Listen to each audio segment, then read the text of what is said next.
저 정말 죄송한데 제가 되게 솔직하게 말하고 싶어서 이렇게 사진 소리가 들리는 게 조금 힘들어요. 사진을 조금 지금 찍지 않을게요. 제가 연예인이 아니에요. 부 대표님이 하도 답답하니까 여러분들이 다 아시는 카톡 내용도 나오고 한 거예요. 그게 어디 가당한 얘기겠습니까? 이게 무슨 사우디 국부 이런 게 있어요. 그냥 우리 노는 그러니까... 얘기예요, 그냥. 뭐 그거를 갑자기 진지병 환자처럼 사우디 국부 막 이렇게 얘기하면 제가 너무 이게 죄송한데 원래 제 성격이 좀 이래요.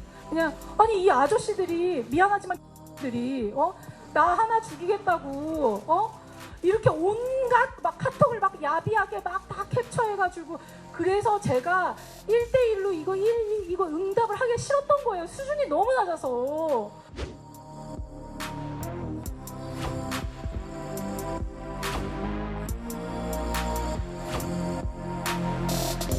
얼마나 야비해요. 저 기자회견 한다니까 바로 전에 무당 막 틀잖아요. 타임라인을 그 시각으로 해서 다시 한번 쭉 봐봐. 나를 어떻게 매기려고 했는지. 그래서 내가 그래 니네 잘 됐다. 모르겠다. 그냥 죄송해요. 뭐 어디에 막 제가 그냥 이게 약간 이 업을 하잖아. 욕이 안 나올 수가 없어. 근데 너무 많아가지고 이 표현이 아니면. 네, 이번 주제는 하재근 문화평론가 임주혜 변호사도 함께하겠습니다. 안녕하십니까? 안녕하세요. 안녕하세요. 자, 뉴진스 소속사 어도어의 민희진 대표 기자회견 연일 화제가 되고 있습니다. 하재근 평론가님, 보면은 민희진 대표는 K-팝 시장에서 굉장히 주목을 받아온 인물 아닙니까? 예, K-팝 시장에서 살아있는 전설과 같은 그런 분인데 민희진 대표가 1979년생이거든요. 예. 2002년에 SM 엔터테인먼트의 평사원으로 입사했습니다. 그런데 나중에 이사가 된 거예요. 네. 왜 이사가 됐냐면 엑소의 으르렁이라고 하는 초대박 히트곡이 있는데 그 스타일을 민희진 대표가 만들어 작업을 했고 그다음에 소녀시대의 지, 레드벨벳의 빨간 맛 이런 엄청난 히트곡들을 다 그 스타일 같은 걸 작업을 한 겁니다. 네. 그리고 나서 2019년에 퇴사를 했거든요. 그때 하이브의 방시혁 의장이 이 민희진 대표를 스카웃을 한 겁니다. 그래서 하이브에서 어도라는 산하 자회사를 만들었는데 거기서 민희진 대표가 또 뉴진스를 기획해서 또 초대박을 쳤습니다. 네, 자 이번 사태가 불거진 이유를 들여다보면 하이브 측은 자회사인 어도어가 경영권 탈취를 시도하고 또 뉴진스를 빼내려고 했다 이렇게 얘기했습니다. 민희진 대표 기자회견에 이어서 라디오 인터뷰에서도 경영권 탈취 의혹은 거듭 부인했습니다. 저 혼자 이 지분으로는 어떻게 할 수가 없어요. 그러니까 누구를 데려왔다 하더라도 가령 어차피 하이브 컨펌을 받아야 돼요. 맡아놓은 게 뭐냐면 첫 번째로는 민희진을 돈 욕심 있는 애로 만들자. 두 번째로는 자의식 과잉, 자신감이 넘친다. 막 이렇게 얘기하는데 그냥 저는 타고난 말투가 이래요. 예. 대중 앞에서의 이 분쟁은 좀 그만했으면 좋겠고 왜 우리끼리의 시시비비를 알지도 못하는 사람한테 여론 심판을 받아야 되냐고요. 네, 하이브 측은 민희진 대표의 기자회견 내용에 대한 반박문을 내기도 했습니다. 몇 가지를 들여다보면요. 민 대표 경영권 탈취 관련해서 대화가 농담, 사담이었다고 얘기를 했지만 하이브 측은 그런 수준이 아니다. 이렇게 보고 있거든요. 자, 임주혜 변호사께서는 어떻게 보십니까? 그렇습니다. 하이브 측에서도요, 굉장히 세세하게 항목을 나누어서 민희진 대표가 이런 언론을 통해서 공개한 내용들에 대해서 조목조목 반박을 하고 있는데 네. 일단 기본적으로 민희진 대표는 직장 생활을 하는 나는 어떻게 보면 고용된 사장에 불과하기 때문에 이런 식으로 뭐 하이브에 대해서 뭐 공격을 하자, 뭐 이렇게 우리가 엑싯을 하자 이런 내용이 사담 수준으로 나눈 것이다. 경영권 탈취와는 관계가 없이 어떤 불만을 좀 격정적으로 토로한 과정이었다 이렇게 주장을 했습니다.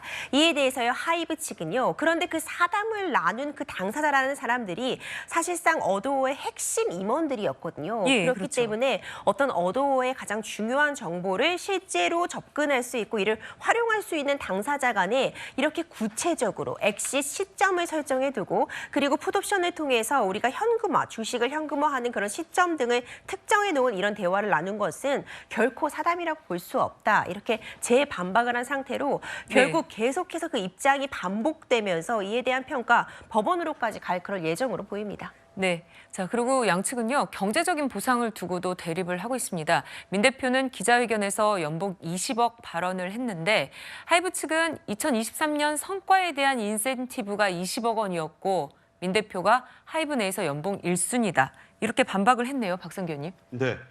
금전적 보상 문제는 상당히 민감한 부분이었고 그 예. 연봉을 이렇게 많이 받는다. 그러니까 약간의 이게 여론전 형식을 띠면서 본인들의 주장을 한 게 아닌가 싶어요. 네. 그러니까 여기에 대해서도 이제 사람들이 사실 복잡한 문제이기 때문에 법적인 문제라든가 뭐 그 레이블 구조 어렵거든요. 네. 근데 이제 연봉은 굉장히 사람들이 쉽게 이해할 수 있는 그런 대목이어서 그 부분을 공격한 건데 여기에 대해서도 민희진 대표가 또 반박을 또 했고요.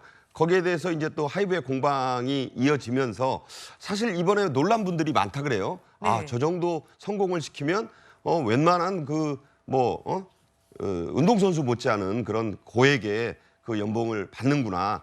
정말 걸그룹을 키운 프로듀서라는 게 이런 거구나. 저 지금 그 민희진 대표의 거침없는 언행, 그 반박, 또 옆에 있는 변호사마저 우참이라 그러잖아요. 웃음을 참는 모습, 그런 것들이 짜여진 각본이 아닌데 굉장히 자연스러웠어요. 저도 저걸 처음에 누구 지인한테 한번 보라 그래서 보는데 갈수록 빠져들더라고요. 그러면서 정말 역대급 기자회견이었다. 판을 완전히 뒤집었다.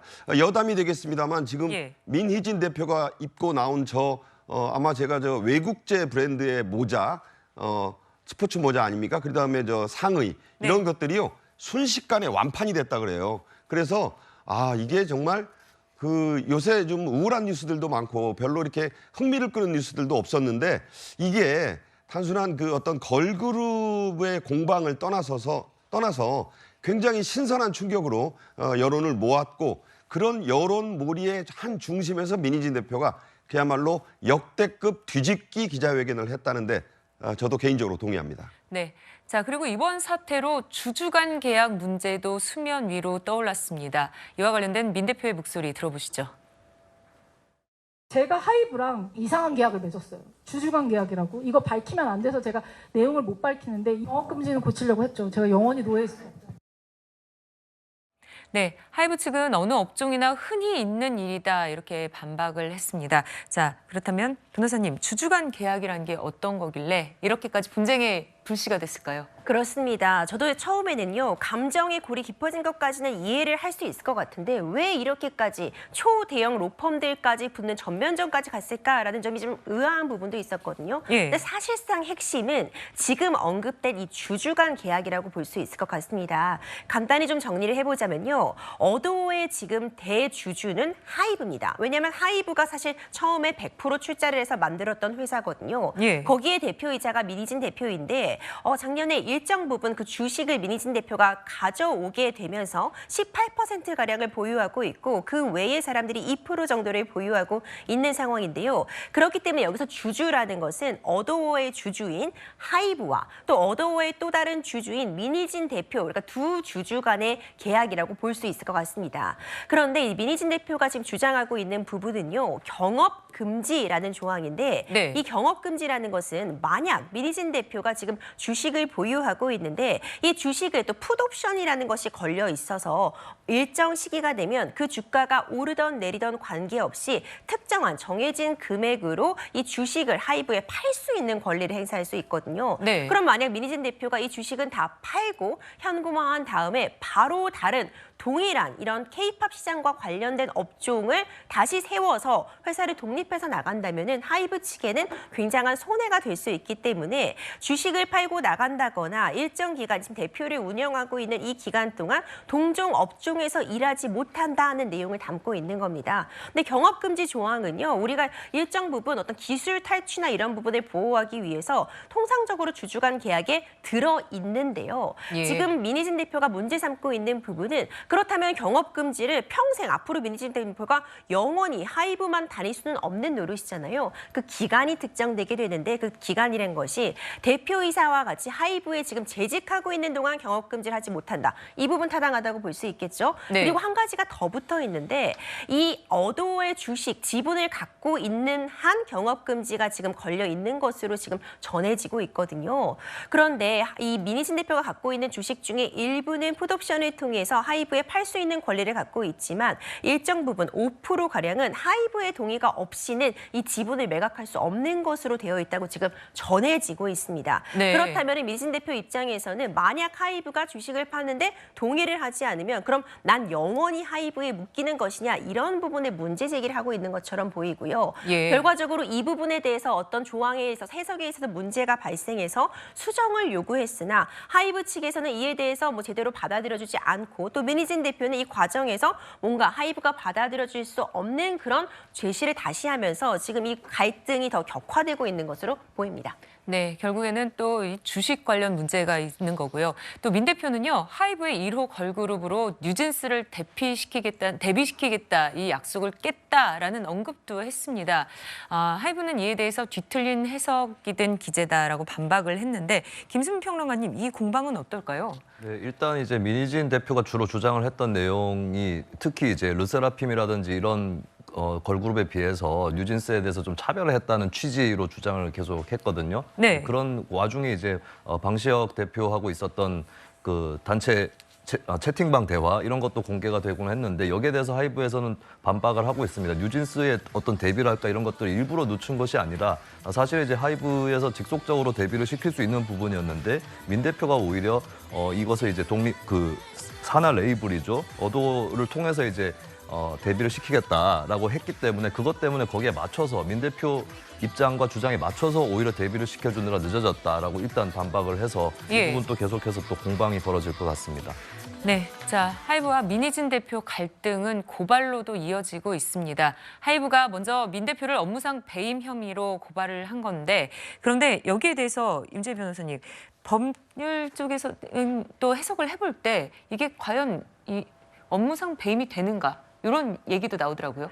어떤 법적인 공방이 실행이 될 때요. 사실 두 가지 측면을 나눠볼 수 있습니다. 말씀해 주신 것처럼 지금 고발이 들어갔어요. 형사 고발이 들어가서 업무상 배임이 문제가 되고 있는데 이 형사뿐만 아니라 사실 법률적으로는 민사적인 배상, 이런 앞서 말씀드린 주주간 계약 같은 계약서의 해석 문제라든가 어떤 금전 문제, 민사적인 문제 두 가지가 다 문제가 될 수 있는데 사실상 이번 사태는 어떻게 보면은 민사적인 쟁점, 계약서의 해석을 놓고서 좀 의견이 불일치하는 경우가 좀 더 주된 쟁점인 것 같고요. 예. 업무상 배임이 지금 굉장히 큰 논란이 되고 있고 여러 부분이 언론에 공개가 되고 있지만 실질적으로 업무상 배임이라는 것이 실질적으로 그래서 지금 당장 하이브나 어도어에 어떤 금전적인 손실이 발생하였느냐 민희진 대표가 이미 뭐 그런 외국 자본에 하이브의 어떤 지분을 넘기려고 한 실질적으로 그런 부분이 일어났느냐를 보자면 아직 그렇게까지 일어나는 그런 정황이 확인은 되지 않고 있습니다. 예. 근데 이 업무상 배임이라는 것은 어떤 예비 음모 그런 부분을 업무상 배임을 도모했다는 것만으로도 처벌을 하는 그런 규정을 담고 있지 않기 때문에 실질적으로 어떤 기술 탈취가 발생했다거나 아니면은 하이브나 어도어에 대해서 금전적인 손실이라던가 회사의 가치가 하락되는 그런 일이 실현이 됐다면은 업무상 배임 혐의로 실질적으로 처벌까지 가능하겠지만 만약 그런 단계까지 이루어지지 못한 상황 지금처럼 어떤 이런 부분이 구체화되고 어떤 예비하고 음모하는 단계에 불과했다면 형사적인 처벌은 어려울 수 있다는 것이 법조계의 시각인 것 같습니다. 네, 자 그리고 민희진 대표요. 걸그룹 뉴진스에 대해서 더 끈끈해진 관계를 강조하고 있는데요. 들어보시죠. 이번 기회를 통해서 뉴진스 멤버들이랑 되게 우리 되게 따뜻한 관계다. 엄청 뜨겁다라는 게 느껴져서 제가 진짜 죽어야 되나? 순간 이상했던 적이 있었거든요. 근데 그때 귀신같이 애들이 전화를 했었던 거예요, 저한테. 위로가 안 될 줄 알았는데 뭔가 얘네가 나를 살렸나? 우리 멤버가 저한테 지금 드라마 찍고 있더라고 그냥 혼자 상상하고 있으라고 막 그런 표현을 했는데 제가 거기에 되게 공감이 됐거든요. 네, 하재경 평론가님 보면요. 뉴진스를 앞세우는 게 과연 맞느냐 이런 비판적인 시각도 있더라고요. 지금 이 민희진 대표가 저런 얘기할 때마다 네. 하이브 입장에서 막 섬뜩할 것 같은데 왜냐하면 뉴진스가 하이브의 자산인 거거든요. 네. 근데 민희진 대표가 뉴진스는 나와 일체화돼 있다. 예, 뉴진스는 내 편이 있다. 이런 식으로 지금 얘기를 하는 거예요. 하이브 입장에서 보면 약간 눈 뜨고 내 재산 도둑 맞는 것 같은 느낌이 들 것 같은데 이게 문제는 물건이면 확실하게 소유 관계를 가릴 수가 있는데 사람이 하는 일이니까 예. 그 멤버들의 마음이 다 민희진 대표한테 가 있다라고 하면 하이브 입장에서는 굉장히 깝깝한 상황이 되는 거거든요. 근데 민희진 대표가 자꾸 그걸 이제 강조하는데 네. 이게 과연 합당한 태도인가에 대해서는 불과 얼마 전에 왜 피프티피프티라는 그룹과 관련해서 이 분쟁이 있었잖아요. 예, 그렇죠. 그때 피프티피프티의 사측 소속사하고 피프티피프티의 프로듀서 이렇게 분쟁을 벌였는데 그 분쟁의 와중에 피프티피프티 멤버들이 직접 등판을 하는 바람에 그 멤버들이 엄청난 타격을 입었거든요. 이번도 약간 뭐 미진 대표가 프로듀서 내지는 디렉터라고 할 수가 있을 텐데 사측하고 분쟁을 벌이더라도 멤버는 좀 분리를 해주는 게 바람직할 것 같은데 자꾸 미진 대표가 멤버들 얘기를 꺼내니까 멤버들을 이 논란에 휘말리게 만들려고 하는 것이 아니냐 이런 부분이 있는 거고 네. 그리고 이제 미진 대표가 계속 멤버들 얘기를 하면서 하이브는 뭔가 뉴진스한테 피해를 끼치는 듯한 뉴진스를 도와주지 않는 듯한 뉴진스를 위하는 건 나뿐이다 이런 식으로 계속 얘기를 하고 울면서 막 얘기하고 열변을 토하는데